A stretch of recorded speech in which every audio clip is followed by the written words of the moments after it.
मिरन्दस्य ज्ञानाञ्जनशलाखया चक्षुरुन्मिलितं येन तस्मै श्रीगुरुवे नमः। श्रीचैतन्यमनोभीष्टं स्थापितं येन भूतले स्वयं रूपा कदा मह्यं ददाति स्वपदान्तिकं। नमः ॐ विष्णुपादाय कृष्णपृष्ठाय भूतले श्रीमते भक्तिवेदान्त स्वामिनिति नामिने। नमस्ते सारस्वती देवी गौरवाणी प्रचारिणे निर्विशेष शून्यवादी पाश्चात्यादेशतारिणे। जय श्री कृष्ण चैतन्य प्रभु नित्यानंद श्री अद्वैता गदाधर श्रीवास आदि गौर भक्त वृंदा। हरे कृष्ण कृष्ण कृष्ण हरे हरे, हरे राम राम राम हरे हरे। नारायणं नमस्कृत्य नरं चैव नरोत्तमं देवीं सरस्वतीं व्यासं ततो जयम् उदीरयेत्। नष्टप्रायेषु अभद्रेषु नित्यं भागवत सेवया Bhagwati उत्तमश्लोके भक्तिर्भवति नैष्टिकी।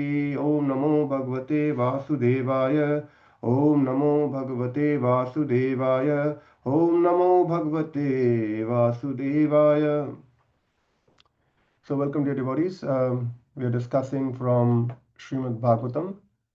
So today we're gonna cover verse Canto 2, chapter 1, verse number 26.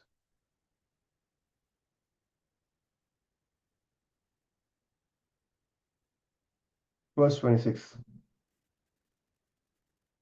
Pātālametasya hi pādamulam patani parshni prapade rasatalam mahatalam vishvasrijotagalpho तलातलं वै पुरुषस्य जङ्घे. Word to word translation. Patalam, the planets at the bottom of the universe. Etasya, of his. He, exactly. Padamulam, soles of the feet. Patanti, they study it. Parshni, the heels. Prapade, the toes. Rasatalam, the planet's name Rasatala.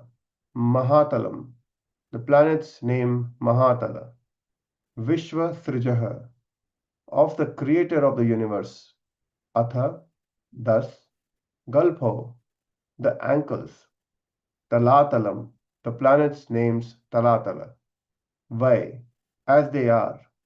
Purushasya, of the gigantic person. Janghe, the shanks. Translation and purport by His Divine Grace A.C. Bhaktivedanta Swami Srila Prabhupada Ki Jai. Translation. Persons who have realized it have studied that the planets known as Patal constitute the bottoms of the feet of the Universal Lord, and the heels and toes are the Rasatal planets, the ankles are the Mahatal planets, and his shanks constitute the Talatal planets. Purport. Would anyone would like to read the purport, please? Hare Krishna Prabhu, I can. Sure, Mataji. Thank you. Outside the bodily existence of the Supreme Personality of Godhead, the manifested cosmic existence has no reality. Everything and anything of the manifested world rests on him, as confirmed in the Bhagavad Gita 9.4. But that does not imply that everything and anything in the vision of a materialist is the Supreme Personality. The conception of the universal form of the Lord gives a chance to the materialist to think of the Supreme Lord, but the materialist must know for certain that his visualization of the world in a spirit of lording it over it is not God realization. The materialistic view of exploitation of the material resources is occasioned by the illusion of the external energy of the Lord, and as such, if anyone wants to realize the supreme truth by conceiving of the universal form of the Lord, he must cultivate the service attitude. Unless the service attitude is revived, the conception of the Virat realization will have very little effect on the seer. The transcendental Lord, in any conception of his form, is never a part of the material creation. He keeps his identity as Supreme Spirit in all circumstances and is never affected by the three material qualities, for everything material is contaminated. The Lord always exists by his internal energy. The universe is divided into 14 planetary systems. 7 planetary systems called Bhur, Bhuvar, Swar, Mahar, Janas, Tapas, and Satya are upward planetary systems, one above the other. There are also 7 planetary systems downward known as Atal, Vital, Sutal, Talatal, Mahatal, Rasatal, and Patal, gradually one below the other. In this verse, the description begins from the bottom because it is in the line of devotion that the Lord's bodily description should begin from his feet. Shukdev Goswami is a recognized devotee of the Lord and he is exactly correct in the description. Thank you, Prabhu. Thank you, Mataji. Hare Krishna. Srila Bhaktivedanta Papas ki jai. So, in this section, Sukdev Goswami describes to Maharaj Parikshit the duty of a dying man. The first duty is to become detached and leave his home and go to a lonely place which he should duly sanctify. One should sit down there in a certain posture and then he should practice sense control, like withdraw senses from the material objects. So we studied all that. And then one should start meditating on limbs of Vishnu. So then Parikshit Maharaj inquires after listening to all these duties, saying, duties of the dying man. Parikshit Maharaj inquires that how should the mind be applied, or how should one meditate so that all the dirty things in the mind can be removed or can be thrown away. Because Parikshit Maharaj knows that the minds of people today and that time even, or in future, in Kali Yuga especially, will be very dirty, filled with many things, so many impressions in his lifetimes. So he says that how he should remove all these dirty things. So this is a question of Parikshit Maharaj. So we can wonder why Parikshit Maharaj is asking such questions. Because actually Parikshit Maharaj is setting an example. Parikshit Maharaj is asking this question for Lokahitam, for benefit of everyone, for benefit of conditioned souls like us. Parikshit Maharaj is actually a pure devotee of the Lord. He is actually one of the Mahajans.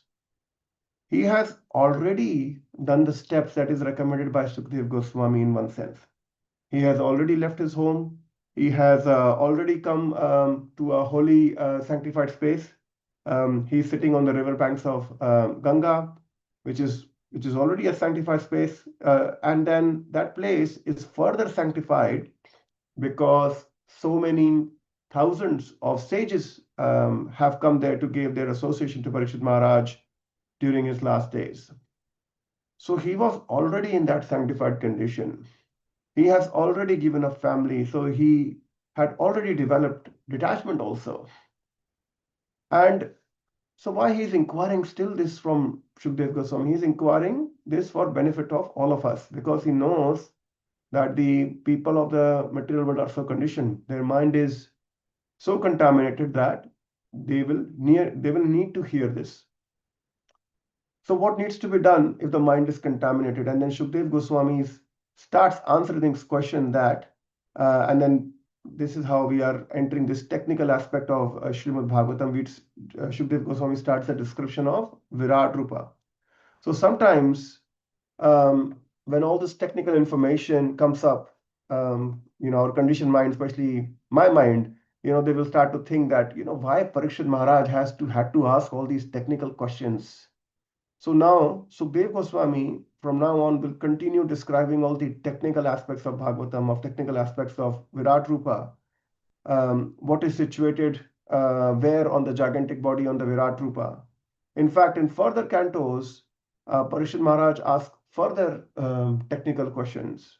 So, for example, there will be a description of atom, there is description of time, there is a description of structure of universe, of creation, of primary creation, of secondary creation. So all this is given in a lot of detail. And it has been explained in so much technical. It is explained very technically by Sukdev Goswami. So we wonder sometimes when we come across all these session, hearing all this technical description that, oh my God, when this session will, when this section of the Bhagavatam will be over, because it's so technical. There is no pastime of the Lord. We don't feel the rasa, and it is going on and it's very long. But Parikshit Maharaj, we see, although he is very qualified, he is so eagerly hearing all these topics. In fact, actually, he is imploring Shukdev Goswami that please say more and more. Don't cut short. Don't tell me in concise. Please tell me in detail. He is actually trying to further ask Shukdev Goswami to elaborate, to expand on these topics. So actually, we see that his situation is very different from ours. Parishad Maharaj is about to leave his body most definitely in 7 days. But there is a chance by Krishna's mercy we may not leave our body in 7 days. Now we can, of course, it's Krishna's will, anything can happen. But there is a good chance a lot of us may not leave our body in 7 days. So technically we have a lot more time. So we should actually love hearing all this technical information, but still we have no taste.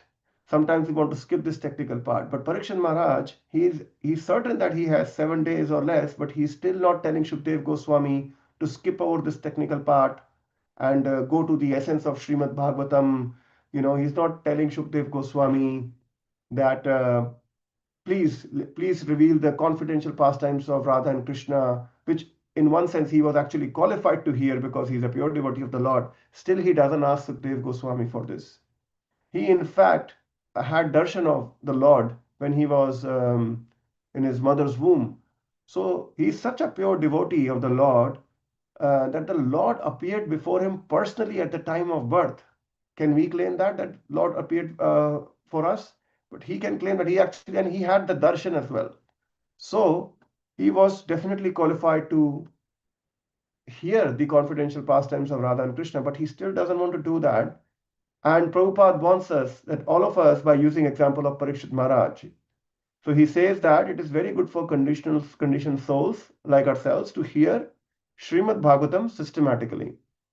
So we should not skip on these topics. We should not go without qualification to further cantos. So now the description of Virat Roop has started today. So actually, Srimad Bhagavatam is very nicely described that it should be read, also considered like a body of the Lord, where the Canto 1 and 2 are the feet, are the two lotus feet of the Lord. So we should start reading Srimad Bhagavatam as if we are taking Lord's darshan. So Canto 1 and 2 are feet of the Lord, and this way we progress through cantos and we move our gaze upwards. And then at Canto 10, we'll see the smiling face of the Lord. So this is how there is an etiquette of taking darshan of the Lord. So we should cherish this technical aspect of the Bhagavatam as well and understand if Maharaj Parikshit, who is already qualified, who knows all of this, who is following all of this, only has 7 days. If he is interested in these topics, we should also have interest in learning about these topics. So now description of Virat Rupa has started today, and from this verse, the detailed description will start. And Shukdev Goswami is explaining basically two things in this section. So he is first explaining pratyahara, which is how one should control their senses. And the next thing he is explaining is explaining the internal meditation, what internal meditation one should have. So how one should meditate on the Virat Rupa or the limbs of the body of the Lord. So this is mentioned. So this is meditation of Virat Rupa, especially meant for people who have too much conditioning for the material. So, for example, the materialistic philosophers and scientists. So, Prabhupada is especially recommending for them to meditate on Virat Rupa, because these philosophers or scientists, they cannot see anything beyond the universal arrangement of planets, or beyond the atomic energy and the gigantic situation of the universe, like how big everything is or how small everything can be. So they are very obsessed with these extremities. So scientists, if we see, they're always trying to explore the universe and go to the depths and understand how everything originated, if the universe expanding or contracting, how big it is, how big are planets compared with other planets of solar systems. And we keep hearing this update. So for example, how our sun is very small compared with some of the bigger sun in the solar system. So they're very interested in the gigantic features of the Lord. They're not able to grasp the spiritual existence of the Lord. And for such people who are very attached to these aspects of the Lord, the meditation on Virat Rupa is highly recommended. Since such materialist people are unable to accept the personal feature of the Lord, if you tell them directly that there is a Lord who is the creator of this gigantic universe and he is the cause of all causes, he is Govindam Adi Purusham, most likely they will not accept it. So Prabhupada explains about this in the purport, and then Bhujan Prabhu also explains about something on this topic in his book Akin to Pantheism. And we read about this word pantheism very recently in recent sessions as well. So what does pantheism means? Pantheism means to identify God with the universe or identify God with each and every object in the universe. So I'll repeat, it's to identify God with the universe or identify God with each and every object of the universe. So gradually, when the idea is when one identifies God with every aspect of the universe, then gradually one can move forward and be able to understand the spiritual relationship of the universe with the Lord. So I think this was also discussed recently that there are classes of men, especially the Aboriginal people or tribal people, which are pretty much there in almost every country, even in Australia, and they actually worship these objects of universe. So sometimes people worship the sky, sometimes people worship the hill or mountains, sometimes they worship the river. So yeah, all of them worship all these objects of universe as the Supreme Lord. And we also see the example in Australia. So we have places like Uluru, which is the national monument of Australia. And this place, Uluru, has a lot of spiritual significance for the Aboriginal people who live around that space. So therefore, they actually advise and they have put a notice out there that they don't like people climbing on this Uluru mountain because it has a spiritual significance. It's a sanctified space for them. So this Uluru is a mountain which these Aboriginal people are identifying with the Supreme, and therefore Uluru is worshipable for them. So this is called pantheism, or identifying objects in the universe and worshipping them as the Supreme, as part of the Supreme. And Prabhupada says that gradually one should progress from this neophyte pantheism. So why it is neophyte? Because what happens with these people, they actually identify with these objects of the universe, but somehow they are not able to progress further from there. They're not able to understand the object in relationship with the Lord. They are not understanding the personal aspect of the Lord. So they're understanding the creation, but they are failed to understand the creation's relationship with the Creator. So Prabhupada calls this immature pantheism. So it is pantheism, so it is right, but it is immature pantheism.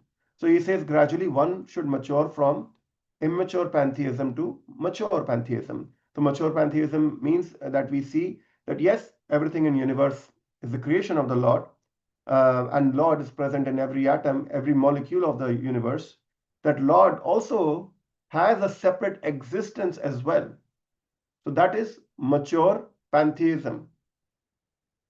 So that is achinta bheda bheda tattva, that Lord is within everything, but everything is within Lord as well. But then Lord is there as a person as well. So example of mature pantheism was very nicely displayed by Prahlad Maharaj. So when Hiranyakashipu asked Prahlad Maharaj that if you say the Lord is here, there, everywhere, and he's the one you're deriving all your power from, and is he in the pillar as well? So Prahlad Maharaj could actually, when Prahlad Maharaj looked at the pillar, he actually saw the Lord in the pillar, and he says, yes, he is in the pillar. And then Narasimhadev, of course, gave darshan, and he appeared from the pillar just to prove Prahlad's words right and also to protect Prahlad Maharaj. So this is mature pantheism, that we see Lord in every object of the universe, and do not think that um, the object is itself the Lord, and there is no Lord within that. We should not consider that the mountain is the Lord, but the Lord cannot be anywhere else. So this is immature pantheism, which some of these classes of men could limit themselves to. But Prabhupada also recommends that devotees, instead of meditating on Virat Rupa of the Lord, it is better actually to meditate on the deity form of the Lord. So for devotees, it is recommended to meditate on the deity form of the Lord.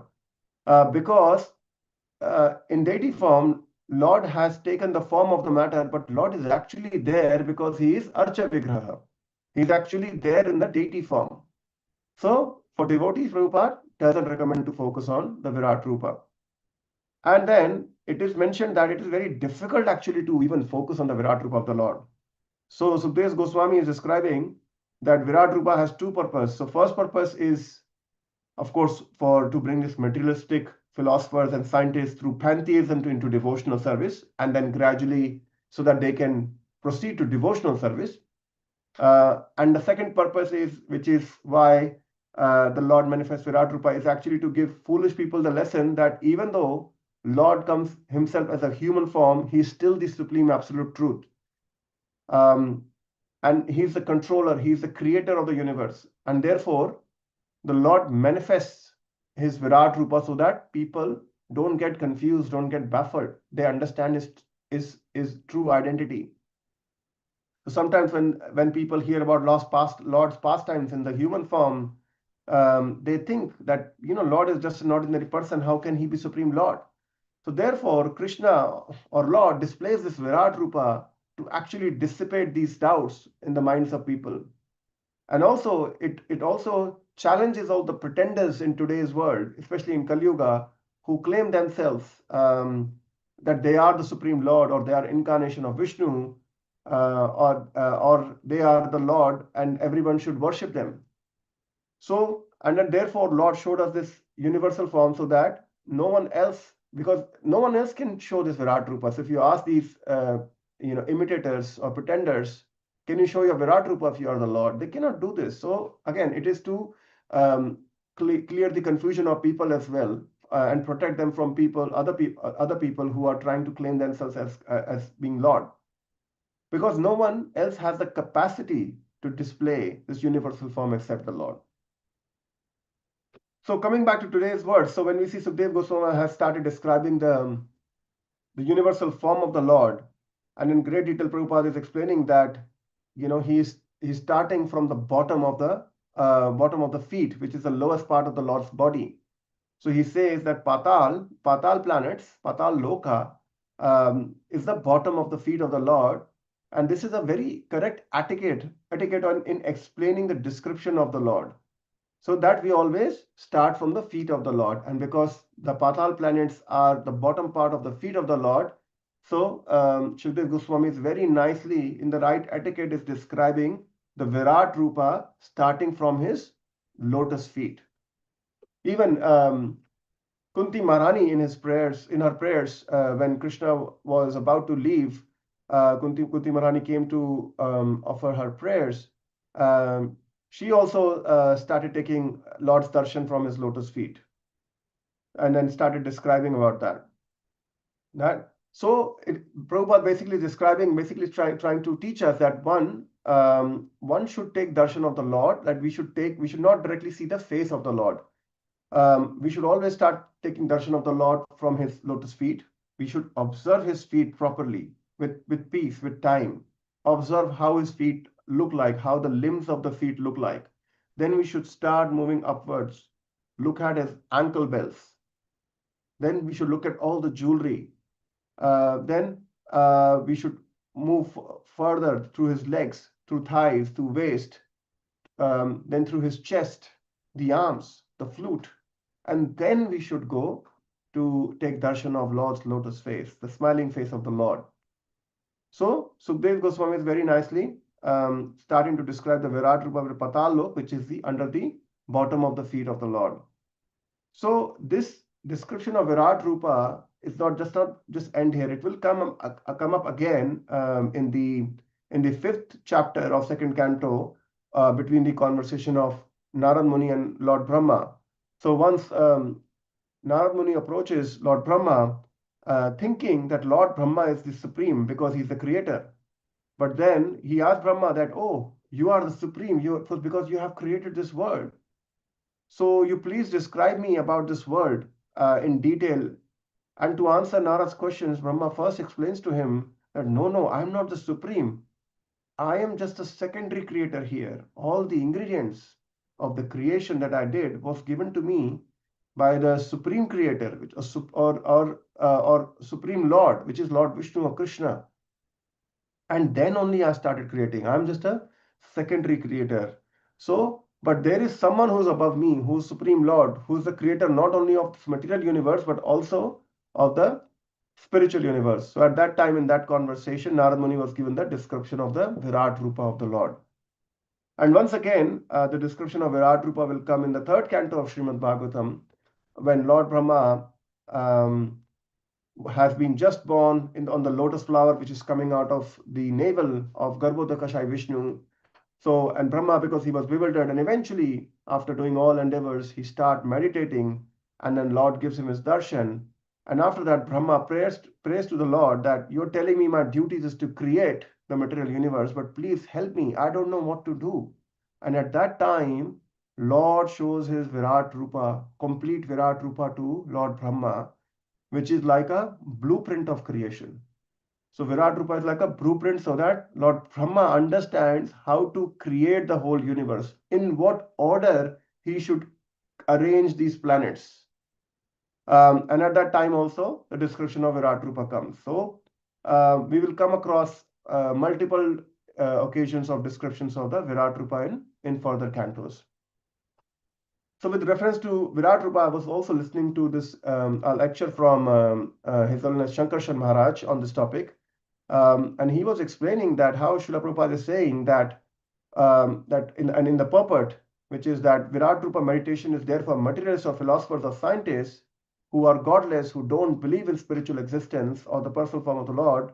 But Prabhupada states that it is still difficult to realize the Virat Rupa also of the Lord if there is no service attitude in a person. Prabhupada explains that unless there is a service attitude towards the Lord, unless there is a desire to develop some relationship, then even seeing objects in universe will have no effect on the seer. And this is what we see in today's world, that everyone's observing the sky or the hills or the ocean, but they don't automatically think of the Supreme, because that service attitude toward the Lord is missing. So Shankarshan Maharaj was explaining that actually we are Prakriti, we are living entities, we are Jivas. We are actually supposed to be enjoyed by the Lord or the Purusha, who's the Supreme Personality of Godhead. And the Purusha is the only enjoyer. So the duty of Prakriti is to serve the Purusha. The duty of Jiva is to serve the Supreme Lord. But unless the Prakriti serves the Purusha, that relationship is not complete. He or she will never be able to find enjoyment in the world, because his true nature, because one's true nature is to serve the Lord. One's true nature is to derive enjoyment, is to find enjoyment in this world by serving the Lord. So we see that in the material world, people are trying to enjoy, but they are completely frustrated in their attempts to enjoy. And Prahlad Maharaj very nicely explains on this in his teachings to his demoniac friends. He was saying, Matirna Krishne Paratha Svatova Mito Vipade Tagriha Vritanam Adanta Gobher Vishatam Tamishram Punah Punascharvita Charvananam. So he says that people are too engrossed in the material sense enjoyment, and who are too attached to the objects of sense enjoyment. For such people, it is very difficult to develop any relationship or any taste for the Lord, because they are completely engaged in chewing what has already been chewed. Punas punas charvita charvitanam. So these people are constantly engaged in chewing what has already been chewed to derive pleasure. So Prabhupada gives a very nice example of sugarcane. So if sugarcane, if the juice has already been sucked out of the sugarcane, and if one tries to, and after the juice has been sucked out, it becomes really dry, really hard. But if one tries to still try to get the juice out of it, one has to put a lot more effort, but the result is not coming. You only get 1 or 2 drops every few seconds or every few minutes. So is it even worth chewing that if the juice has been sucked out? So this is what we are doing with our lives. We cannot get any juice out of this material life, but we are still trying to get, doing all this effort to get any nectar out of it. So I had some more content to share, but we have reached the end of time, so I'll stop here. So I'd like to ask devotees if they want to share any thoughts, any comments, or any corrections. Hare Krishna.